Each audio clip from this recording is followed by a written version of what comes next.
Hello, everyone. This is Tom Fox. I'm the Compliance Evangelist, and I'd like to welcome you to an exciting new podcast series, Popcorn and Compliance at the Movies with Tom Fox and Jay Rosen.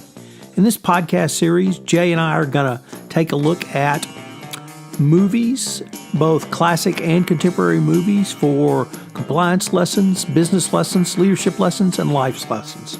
This podcast series is a new offering from the Compliance Podcast Network. And today it is sponsored by One Stone Creative. If you are enjoying this show, you might enjoy hosting your own. As an expert in your field, you have skills, knowledge, and insight that can help you expand your practice, meet new people, and create amazing content to share with the world. In as little as 2 hours a week, you can dramatically change how you promote, fill, and position your business. And One Stone Creative can show you how. Learn more at onestoncreative.net. In this episode, Jay and I take a look at the recently released music biopic Bohemian Rhapsody, which is the story of Freddie Mercury and the group Queen. Some of the highlights include how the movie came together after years in development and how it could have been a much different picture with some of the players who were initially involved. The stars were spot on in their portrayals of band members, both living and dead. How do you wrap a story of redemption around a character you know will die of a terminal illness? I indulge in my great love of tracking shots at the movies, and Jay explains how the story structure works in this movie. We have numerous compliance takeaways for you that I know you will enjoy and find useful in your compliance program going forward. This is Tom Fox. I'm the Compliance Evangelist. Popcorn and Compliance is a presentation of the Compliance Podcast Network. Hello, everyone. This is Tom Fox, and I am here for our premiere episode of Popcorn and Compliance. Jay Rosen, recovering screenwriter and FCPA monitor, is here with me. Jay, welcome. Thanks, Tom. This is really great to do this. We've been talking about this one for a while, so I'm excited that we've gotten to episode 1. So, Jay, as you know, this week we've been running a redo of our Star Wars podcast series on the intersection of Star Wars and compliance, rebranded as Popcorn and Compliance. But this is our first new episode. So we are going to do not a new movie, but a current movie. And I'm very excited today to take a look at Bohemian Rhapsody. So why don't you give us a little bit of background on the movie? Sure. So this is definitely falls into what Hollywood likes to call a musical biopic. Their remaining band members were heavily involved in getting the script together, doing the casting. At one point, Sacha Baron Cohen was attached to the project to play Freddie Mercury. They flirted with him for 2 or 3 years, but the ever-present creative differences led to Sacha leaving the project. And now the person who stepped in to play Freddie is this wonderful actor named Rami Malek. You may recognize him from some of the Night at the Museum movies. He played the young King Tut, I believe, and he's most famous as of late for being on the USA science fiction drama called Mr. Robot. So again, when you do these kind of biopics, it really centers on who you get to be that person. And I think Rami has really inherited, just allowed Freddie Mercury to seep into his body, and he's really has a transformative relationship, and he did an incredible job. I think it was like watching Freddie Mercury. I've never seen Queen, but can you comment on that angle, Tom? So as you know, my wife is a huge Queen fan. And so it was with some trepidation that she went to the movie because she loved Freddie Mercury. And her comment was Rami Malek was so good it gave her goosebumps. So frankly, that's about as high a praise as I think an actor playing Freddie Mercury can have. I guess the thing that struck me about the portrayal was really two, maybe three. One was the singing, which you, in any music biopic you have to address, whatever it may be. But he had the mannerisms of Freddie, the facial tics, the way he would click his mouth because of his increased or a large number of molars. That gave him the ability to open up his jaws and have a fabulous vocal range. But also, I thought it was good in showing some of the angst and anguish that he personally suffered that perhaps we can touch upon a little bit later. But a great performance. But as great as his performance was, Jay, I have to pick out or talk about the co-stars of the rest of Queen. I mean, I thought they had Brian May and Roger Taylor down to a T. Those guys are both still alive, so I have seen them. And John Deacon, I didn't get to see him live, but I mean, my wife thought he was great. But the Brian May actor, portrayer, I thought was just fabulous in portraying the way Brian May is now. And clearly he studied Brian May as did the actor who played Roger Taylor. So I thought the casting of the primary four were great.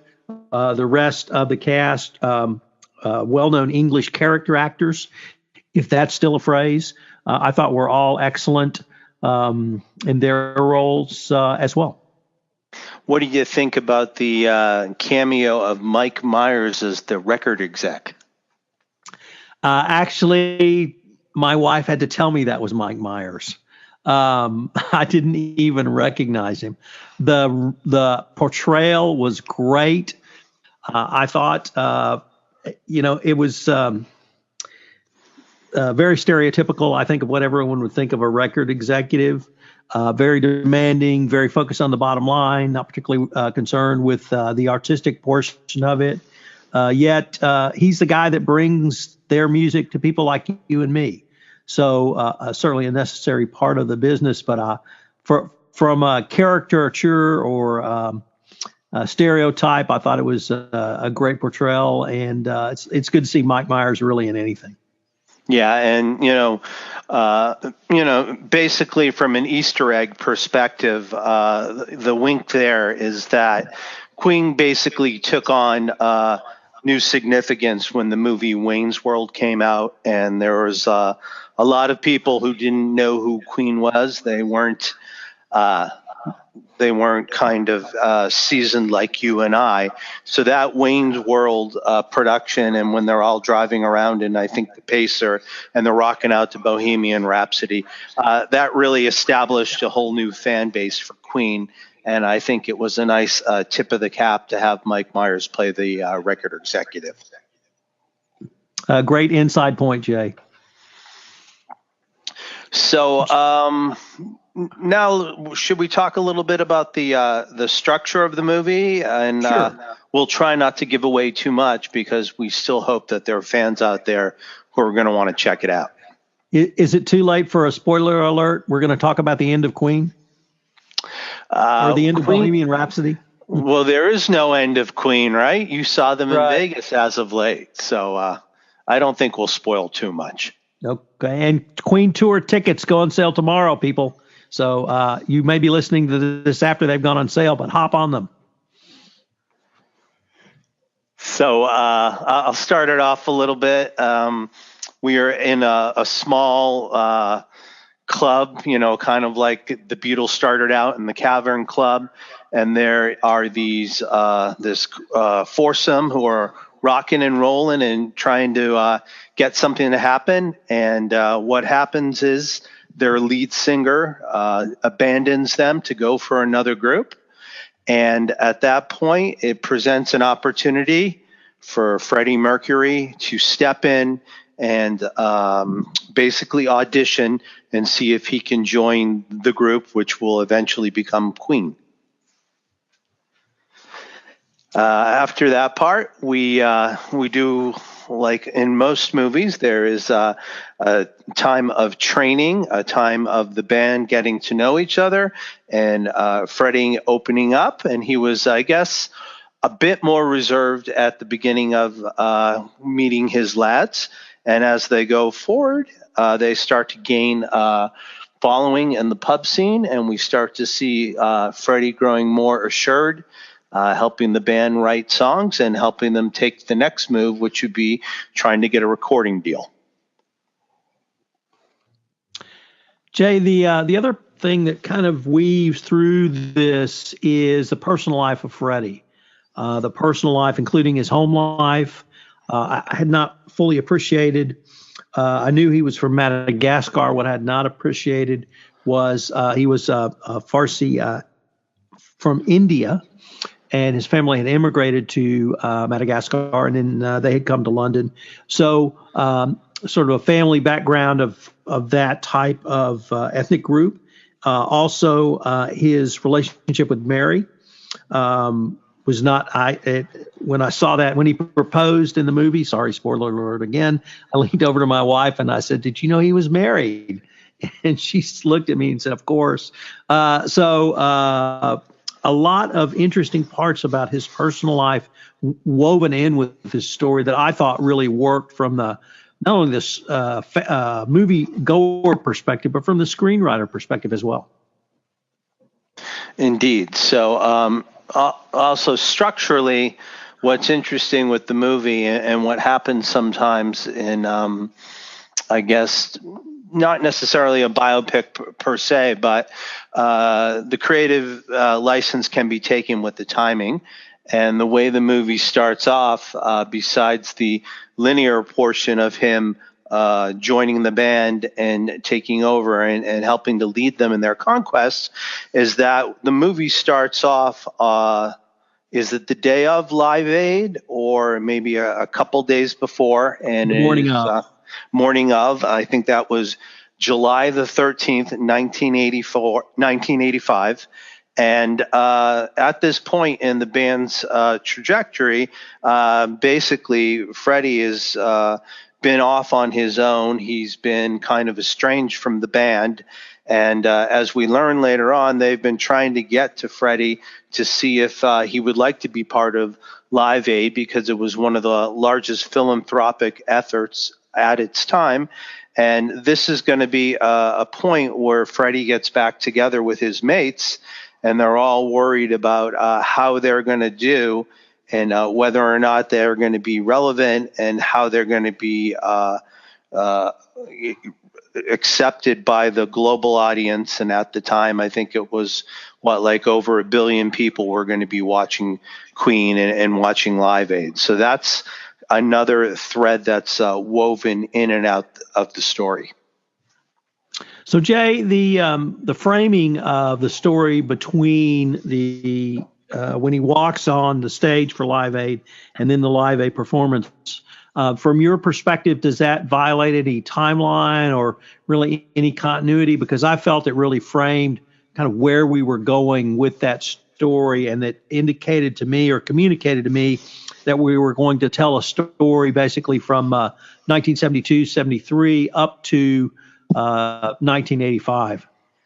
I think it's a perfect framing device, and just like you said, if your wife is a true fan, so there weren't going to be any surprises to her.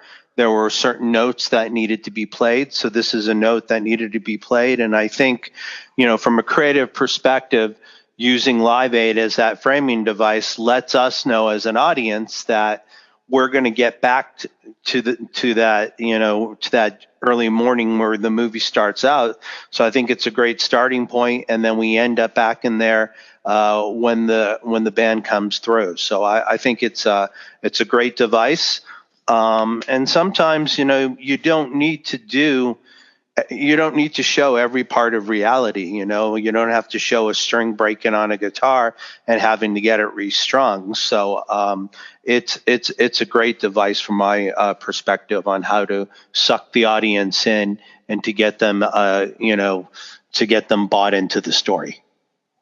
So Jay, the other foreshadowing that came from that introduction that you mentioned that struck me even when I saw it was it really begins at Freddie's mansion as he prepares to drive to Wembley Stadium for Live Aid.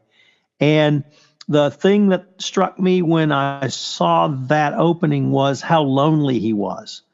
He was physically alone, and the way he went through his getting prepared, putting his clothes on, makeup, all of those things, it just really emphasized to me his personal loneliness. And that story certainly played out throughout the movie. And if there was a redemption to that part of his story, it may have concluded on that stage at Wembley, at least for the purposes of the movie. Yes, and let's not discount his two ever-present cats who were there. So, there's a lot of people who take a bad rap for being cat people, but Freddie did always have those cats there to give him a little bit of companionship. Right. So let me. I've just been dying to talk about this inside baseball topic, which is one of my favorite. I'm a huge fan of camera shots, camera angles. And they had one of the greatest tracking shots I've ever seen, Jay, near the end, where it was at the end of the movie when they were playing Live Aid at Wembley. I think the numbers in attendance were 100,000 at Wembley, a part of the billion people worldwide who watched and or listened, of which I was one. But they did a tracking shot throughout from the back of Wembley up to the stage. Now, I recognize that Wembley was either computer generated or computer generated overlaid with shots from the real Wembley.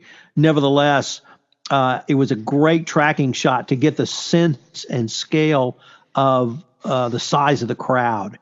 And not only how big Live Aid was, but how massive that crowd was. And when a singer or a band can get a crowd really to unite as one, the power of that when they were singing along really I thought was something very, very special. But I can't tell you why I have such a place in my heart for tracking shots, but I do. And that one was one of the best I've ever seen. Yeah, they actually recreated Wembley, so they built off a portion of that. And then I'm sure you're also correct, Tom, that they married it with some computer-generated effects.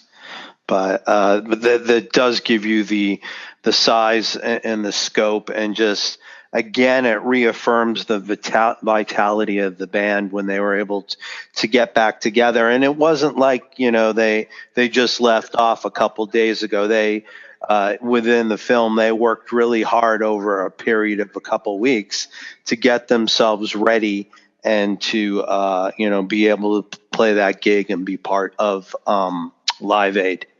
Do we want to move on to a little bit more about the personal and the personnel decisions, or which way should we go now? Absolutely. So here's what I wanted to ask, Jay. From your perspective, does certainly the story of redemption is well known in novel and screenwriting. And here we had a story of redemption, but we have a story of redemption within a larger story that perhaps could be considered not redemptive. So one of the things that struck me in preparing for this podcast was, and as you alluded to when you started out, the movie that didn't get made, or the movie that could have been, and they could have gone in a lot of different directions because as we all know, Freddie Mercury died of AIDS. And so there was a death after Live Aid, not immediately, it was a few years later, but certainly tragic for the rock and roll world, and tragic for a lot of reasons. His death, his family, his friends, his partner at the time. So how do you kind of deal with that ultimate tragedy within the context of trying to tell a story about redemption? And as you started off with, what are the personal aspects of this story? Yeah, well, a lot of times, there are famous screenplays where the character does not live at the end. And two of the ones that, immediately come to mind is Butch Cassidy and the Sundance Kid. So we never see them die, but we see them decide to take a jump for it when they're jumping off that cliff into the water. And another example would be Ridley Scott's Thelma and Louise, that they realize that they're at a point where they can't turn back anymore. There's tens of 20s police cars chasing them down to the edge, and Harvey Keitel's trying to keep them from going, but they rev up the car, they go off the cliff, and they hold each other's hands. So, this movie could have been maudlin. There could have been, scenes around a deathbed. That doesn't happen. So I think the filmmakers handled it the best they could and wanted this movie to leave on a very positive note, that Freddie was able to find a companion and that he continued to perform until he was no longer able to with his disease. Now, there has been questions about whether or not the timeline was presented correctly in the movie. And, that's always going to happen because there's artistic license. So I think in the way the band, that they were heavily involved, they're worried about the image of not only Freddie, but of Queen. And with them, just as you said, announcing a 2019 tour, I think everything worked out the way it should. And, if you look at the box office, as of December 4th, it's grossed $166 million in the U.S., which is 30% of the global box office. And in the rest of the world, it's $384 million, which is almost 70%. So most movies now probably go 60-40 with the U.S. and the global, or sometimes it's a 50-50. So you can definitely see that from a financial perspective, the movie's succeeded quite well. And worldwide now it's at $550 million. So we're at $500 million right now. And there's a lot of the holidays left to play through. And then you have the life after being in the film. So I think the personal choices that the band made allowed them to produce the type of document that they wanted to assemble about how the band came together, how they lost relevancy, and how that relevancy came back once they went to Live Aid. So, Jay, that gives me an entree to maybe move to compliance, because our podcast is popcorning compliance. And one thing you said struck me when you were giving the sales figures or ticket numbers was how much of the Hollywood machine now is geared towards the non-U.S. audience. And when you have a non-U.S. audience, that has implications for the FCPA if you have foreign government touch points. Certainly movies are made outside the United States, and every one of those is going to have a foreign government touch point. Even if it's a movie is incorporated in the country where it's made, there are going to be U.S. actors going, U.S. crew, perhaps even a U.S. screenwriter or two. So there's always going to be a touch point. And that movie crew outside the United States or those hired outside the United States may be seen as employees, agents, or consultants to a U.S. company. So there may be FCPA implications there. But one of the things that I think we both wanted to do was take a look at the movies from some compliance perspectives and see what lessons that we might be able to draw for our listeners that they could either think about their compliance programs or actually input directly into their compliance programs or the way they practice compliance at their corporations. So were there any points that really resonated with you in Bohemian Rhapsody from the compliance perspective? Yeah, there are a couple points I'd like to make, Tom. First of all, when we talked about it in the first third of the movie, when Freddie got his chance to step in and audition to be the lead singer of what would be Queen, at that point, he really had to make a split-second decision that he had been watching the band for a while.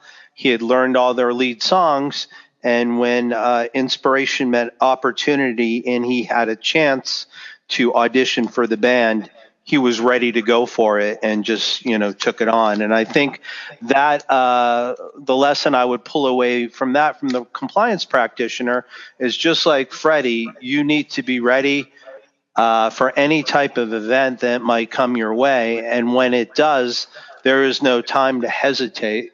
You just have to kind of jump in and realize that you've been trained to the best of your ability, that you have what you need. And if you don't, there's always fellow practitioners you can call, but you need to have the training done ahead of time. So when a situation comes to you, you're able to act. So that would be, point number one, about being prepared and being able to step in. The other point that I would take from the movie is that there's a nice montage where the band is going through all sorts of different ways to make sounds, to get people involved, to go to the next level. And I think as a compliance practitioner within an organization, whether it's domestic or global, you have to realize that what you're doing, the training that you're trying to get to permeate your organization, is not going to be static. It's always going to change. And if it's always changing, you, like the band Queen, need to keep innovating and coming up with new approaches and coming up with new messaging. And just because something worked last year and you got 90% of the people to take the training, well, good on you. But guess what? There's another year coming around the corner. So let's keep innovating. Let's keep changing. Let's keep the message fresh, and let's try to keep our people on point. So, Jay, I had 3 points that really this movie spoke to me from the compliance perspective upon. The first one was the scene where Brian May shows his development of the audience stomp, which is 2 stomps and a clap. I don't have hard enough floor here to give you an audio demonstration, but it's 2 stomps and a clap, and that is now ubiquitous. We play it in Houston at Astro games, except it's Godzilla who does it. But the process was that Brian saw a great amount of audience participation in their live concerts, and he wanted to find a way to give them an opportunity to further that participation and be a part of the entire experience. And the compliance lesson I would draw from that, Jay, is many compliance officers really don't focus on their customer base in terms of what their customer base can bring to the compliance program. The customer base of a compliance officer is its company's employees. And the more you can incorporate ideas and innovation from your employee base, the more you will fully operationalize your compliance program. One of the things that is critical in design thinking is the testing of ideas with your customer base. And getting feedback and incorporating that feedback into the final product. So the use of the customer base here and giving the customer base, i.e. the audience members at concerts, a simple 3-step process they could engage in to further the experience, I thought was very interesting. The second was just the creative process in general, and that was most clearly shown in how they recorded Bohemian Rhapsody, the song Bohemian Rhapsody. And that was written very largely by Freddie. Nevertheless, all of the members contributed, certainly in the playing, but also in the development. And you would probably be much better to articulate this. But in the creative process of making a movie, it's really a collaborative effort, not the effort solely of a screenwriter or a director or anyone. The same is true in music and song as well, unless it's sort of, just me sitting down with a guitar in front of a mic. The commercial viability of that exercise may well be limited to my mother and my daughter. But the creative process, and that really speaks a lot compliance because compliance really needs to think about the creative process. How can you take the information from internal audit, from HR, from a CFO, from accounts payable, and incorporate that into an effective compliance program? It certainly ties into the first part of utilizing your audience, but the more you can engage others in the creative process around compliance, the more you're going to have an effective compliance program and a more fully operationalized compliance program. And the third one is based really upon a speech I heard Amy Much, the Global Ethics and Compliance Officer at Under Armour, give at Converge 2018, where she talked about learning from your mistakes. And we've identified redemption as a key theme in this movie. And one of the points that moved us along towards the redemption was when Freddie reached back to connect with the former band members he had left to go off on a solo career. And there was a lot of tension when they met, and he had clearly realized he had made a mistake because he needed them as much as they needed him. But when he said, what do you got? What will it take to get me back in the band? And they ticked off really some financial considerations like sharing of royalties and revenues, and his only word was done. So sometimes Amy really drove this message home at Converge, which was when you make a mistake, learn from it. Incorporate the lessons back into your compliance program. If something doesn't work, why didn't it work? And here, Freddie's solo career didn't work, frankly, because he wasn't with his three other bandmates. He was with people who were agreeing with what he wanted, and what he wanted was not necessarily the highest artistic achievement for him. His highest artistic achievement was when he worked with three other diverse individuals, and they came together as a unit stronger than the sum of the parts. So I thought some pretty good compliance lessons there. So to rate our movies, we will give out buckets of popcorn. We will have a half full bucket of popcorn, we will have a full bucket of popcorn, and we will have an overflowing bucket of popcorn. So what did the boys give the movie Bohemian Rhapsody? I'm going to give it an overflowing bucket of popcorn. How's that? And I will also award this movie an overflowing bucket of popcorn. 2 overflowing buckets of popcorn. It doesn't get much better than that. Yeah. So you want to take us home, Jay? Sure. So on behalf of Tom Fox, the compliance evangelist, and myself, Jay Rosen, the Mr. Monitor, we'd like to thank you for joining us for the inaugural episode of Popcorn and Compliance. And this week we spoke about the creative process and the ethics and compliance lessons that could be drawn from Queen's Bohemian Rhapsody.